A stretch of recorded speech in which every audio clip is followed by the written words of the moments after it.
নমস্কাৰ এছএছচি আসাম 2.0 চেনেলৰ অন্য এটা নতুন ভিডিঅ'লৈ আপোনালোক সকলোকে স্বাগতম জনাইছোঁ। এই ভিডিঅ'টোত আমি আহিবলগীয়া আসাম পুলিচ এক্সামৰ বাবে ইম্পৰ্টেণ্ট কুৱেশ্যনৰ মক টেষ্ট পাৰ্ট 8 ডিছকাছ কৰিম। আশা কৰোঁ এই ভিডিঅ'টোৱে এক্সামত আপোনালোকক যথেষ্ট সহায় কৰিব। বলক ভিডিঅ'টো আৰম্ভ কৰোঁ।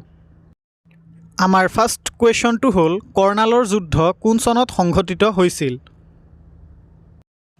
ইয়াৰ ৰাইট এনচাৰটো হ'ব অপশ্যন এ 1739 চনত। কৰ্ণালৰ যুদ্ধ 1739 চনত সংঘটিত হৈছিল। আমাৰ নেক্সট কুৱেশ্যনটো হ'ল তলত উল্লেখ কৰা কেইটাৰ ভিতৰত কোনটো পাণ্ডিয়া ৰাজ্যৰ ৰাজকীয় প্ৰতীক আছিল? ইয়াৰ ৰাইট এনচাৰটো হ'ব অপশ্যন চি মাছ। মাছ পাণ্ডিয়া ৰাজ্যৰ ৰাজকীয় প্ৰতীক আছিল। আমাৰ নেক্সট কুৱেশ্যনটো হ'ল কোনখন নদীয়ে ভাৰত আৰু নেপালৰ মাজত সীমা ভাগ কৰে? ইয়াৰ ৰাইট এনচাৰটো হ'ব অপশ্যন চি কালি নদী। কালি নদীয়ে ভাৰত আৰু নেপালৰ মাজত সীমা ভাগ কৰে। আমাৰ নেক্সট কুৱেশ্যনটো হ'ল ভৱানীসাগৰ বান্ধ কোনখন ৰাজ্যত অৱস্থিত? ইয়াৰ ৰাইট এনচাৰটো হ'ব অপশ্যন বি তামিলনাডু। ভৱানীসাগৰ বান্ধ তামিলনাডু ৰাজ্যত অৱস্থিত। আমাৰ নেক্সট কুৱেশ্যনটো হ'ল ঝিঝিয়া নৃত্যৰ উৎপত্তি কোনখন ৰাজ্যত হৈছিল? ইয়াৰ ৰাইট এনচাৰটো হ'ব অপশ্যন এ বিহাৰ। ঝিঝিয়া নৃত্যৰ উৎপত্তি বিহাৰত হৈছিল। আমাৰ নেক্সট কুৱেশ্যনটো হ'ল ধেমচা কোনখন ৰাজ্যৰ চৰকাৰী লোকনৃত্য? ইয়াৰ ৰাইট এনচাৰটো হ'ব অপশ্যন চি অন্ধ্ৰপ্ৰদেশ। ধেমচা অন্ধ্ৰপ্ৰদেশ ৰাজ্যৰ চৰকাৰী লোকনৃত্য। আমাৰ নেক্সট কুৱেশ্যনটো হ'ল কোন তাৰিখে বিশ্ব বন্যপ্ৰাণী দিৱস উদযাপন কৰা হয়? ইয়াৰ ৰাইট এনচাৰটো হ'ব অপশ্যন এ 3 মাৰ্চ। 3 মাৰ্চ তাৰিখে বিশ্ব বন্যপ্ৰাণী দিৱস উদযাপন কৰা হয়। আমাৰ নেক্সট কুৱেশ্যনটো হ'ল বিশ্ব শ্ৰৱণ দিৱস কোন তাৰিখে পালন কৰা হয়? ইয়াৰ ৰাইট এনচাৰটো হ'ব অপশ্যন চি 3 মাৰ্চ। বিশ্ব শ্ৰৱণ দিৱস 3 মাৰ্চ তাৰিখে পালন কৰা হয়। আমাৰ নেক্সট কুৱেশ্যনটো হ'ল ভাৰতত কোন তাৰিখে ৰাষ্ট্ৰীয় নিৰাপত্তা দিৱস পালন কৰা হয়?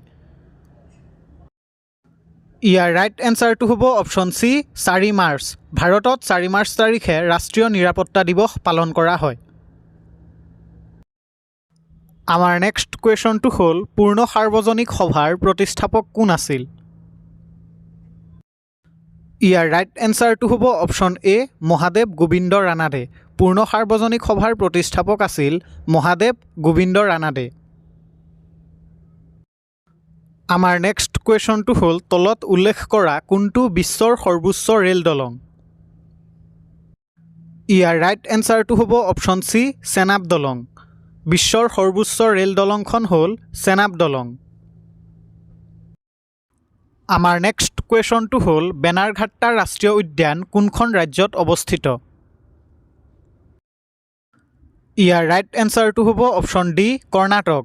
বেনাৰঘাট্টা ৰাষ্ট্ৰীয় উদ্যান কৰ্ণাটক ৰাজ্যত অৱস্থিত।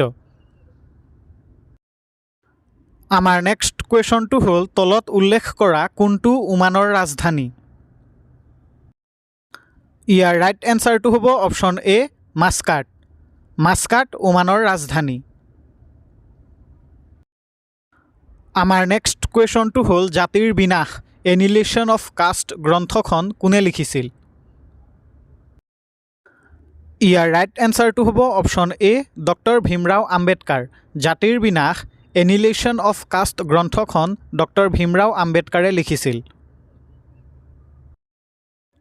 আমাৰ নেক্সট কুৱেশ্যনটো হ'ল মহাকাশ প্ৰয়োগ কেন্দ্ৰ স্পেচ এপ্লিকেশ্যন চেণ্টাৰ ক'ত অৱস্থিত? ইয়াৰ ৰাইট এনচাৰটো হ'ব অপশ্যন এ আহমেদাবাদ। মহাকাশ প্ৰয়োগ কেন্দ্ৰ স্পেচ এপ্লিকেশ্যন চেণ্টাৰ আহমেদাবাদত অৱস্থিত। আমাৰ নেক্সট কুৱেশ্যনটো হ'ল ডিব্ৰুগড় চহৰখন কোনখন নদীৰ পাৰত অৱস্থিত? ইয়াৰ ৰাইট এনচাৰটো হ'ব অপশ্যন বি ব্ৰহ্মপুত্ৰ। ডিব্ৰুগড় চহৰখন ব্ৰহ্মপুত্ৰ নদীৰ পাৰত অৱস্থিত। আমাৰ নেক্সট কুৱেশ্যনটো হ'ল অসমত কোনে নৱবৈষ্ণৱ ধৰ্মৰ প্ৰৱৰ্তন কৰিছিল? ইয়াৰ ৰাইট এনচাৰটো হ'ব অপশ্যন এ শ্ৰীমন্ত শংকৰদেৱ। অসমত শ্ৰীমন্ত শংকৰদেৱে নৱবৈষ্ণৱ ধৰ্মৰ প্ৰৱৰ্তন কৰিছিল। আমাৰ নেক্সট কুৱেশ্যনটো হ'ল ভোৰতাল নৃত্যৰ উৎপত্তি কোন ঠাইৰ পৰা হৈছে? ইয়াৰ ৰাইট এনচাৰটো হ'ব অপশ্যন বি বৰপেটা। ভোৰতাল নৃত্যৰ উৎপত্তি বৰপেটাৰ পৰা হৈছে। আমাৰ নেক্সট কুৱেশ্যনটো হ'ল অসমীয়া জাতীয় জীৱনত মহাপুৰুষীয়া পৰম্পৰা গ্ৰন্থখন কোনে লিখিছিল? ইয়াৰ ৰাইট এনচাৰটো হ'ব option A doctor Hiren Gohain. অসমীয়া জাতীয় জীৱনত মহাপুৰুষীয়া পৰম্পৰা গ্ৰন্থখন ডক্টৰ হীৰেণ গোহাঁয়ে লিখিছিল। আমাৰ নেক্সট কুৱেশ্যনটো হ'ল ডক্টৰ নগেন শইকীয়াই কোনখন গ্ৰন্থৰ বাবে সাহিত্য অকাডেমী বঁটা লাভ কৰিছিল? ইয়াৰ ৰাইট এনচাৰটো হ'ব অপশ্যন এ আন্ধাৰত নিজৰ মুখ। ডক্টৰ নগেন শইকীয়াই আন্ধাৰত নিজৰ মুখ গ্ৰন্থখনৰ বাবে সাহিত্য অকাডেমী বঁটা লাভ কৰিছিল। আমাৰ নেক্সট কুৱেশ্যনটো হ'ল হালধীয়া চৰায়ে বাওধান খাই চলচ্চিত্ৰখনৰ পৰিচালক কোন আছিল? ইয়াৰ ৰাইট এনচাৰটো হ'ব অপশ্যন এ জাহ্নু বৰুৱা। হালধীয়া চৰায়ে বাওধান খাই চলচ্চিত্ৰখনৰ পৰিচালক আছিল জাহ্নু বৰুৱা। আমাৰ নেক্সট কুৱেশ্যনটো হ'ল ভাৰতীয় জাতীয় কংগ্ৰেছৰ একমাত্ৰ অসমীয়া সভাপতিজন কোন আছিল? ইয়াৰ ৰাইট এনচাৰটো হ'ব অপশ্যন এ দেৱকান্ত বৰুৱা। ভাৰতীয় জাতীয় কংগ্ৰেছৰ একমাত্ৰ অসমীয়া সভাপতিজন আছিল দেৱকান্ত বৰুৱা। আমাৰ নেক্সট কুৱেশ্যনটো হ'ল অসম চৰকাৰে গোপীনাথ বৰদলৈৰ মৃত্যুবাৰ্ষিকী কি দিৱস হিচাপে পালন কৰে? ইয়াৰ ৰাইট এনচাৰটো হ'ব অপশ্যন এ লোককল্যাণ দিৱস। অসম চৰকাৰে গোপীনাথ বৰদলৈৰ মৃত্যুবাৰ্ষিকীত লোককল্যাণ দিৱস হিচাপে পালন কৰে।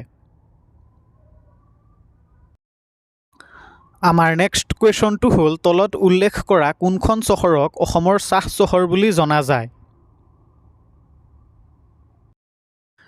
ইয়াৰ ৰাইট এনচাৰটো হ'ব অপশ্যন বি ডিব্ৰুগড়।